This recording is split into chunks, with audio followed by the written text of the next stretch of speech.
സർക്കാരിനെതിരെ മുൻ മന്ത്രി ജി സുധാകരൻ സ്വയം പുകഴ്ത്തൽ നിർത്തണം. കേരളത്തിൽ ആർക്കും സ്വസ്ഥതയില്ല. സംഘർഷം അനുഭവിക്കാത്ത ഒരാളുമില്ല. പരീക്ഷാ പേപ്പർ പോലും കളഞ്ഞു പോകുന്നു. നാട് മുഴുവൻ നടന്ന എക്സൈസും പോലീസും മയക്കുമരുന്ന് കണ്ടുപിടിക്കുന്നു.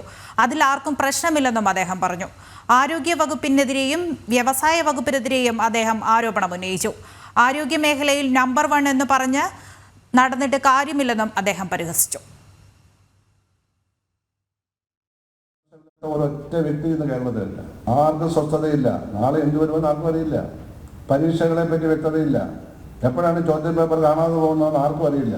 നാട് മുഴുവൻ നടന്ന പോലീസ് അല്ലെങ്കിൽ എക്സൈസുകാർ ഇത് കണ്ടുപിടിക്കുന്നു. മയക്കുമരുന്ന്, OPM, മാൻഡ്രഗോറ, നമ്മുടെ ഏറ്റവും എല്ലാത്തിനും മുമ്പന്തിയിലാന്ന് പറഞ്ഞു പറഞ്ഞത് ഇതിന് മുമ്പന്തിയിലാണ്. എന്റെ അടിസ്ഥാനത്തിലാണ് ഈ പറയുന്നത്. സ്വയം പുകഴ്ത്തൽ അവസാനിപ്പിക്കണം. മറ്റുള്ളവർ നമ്മളെ പറ്റി പറയണ്ട.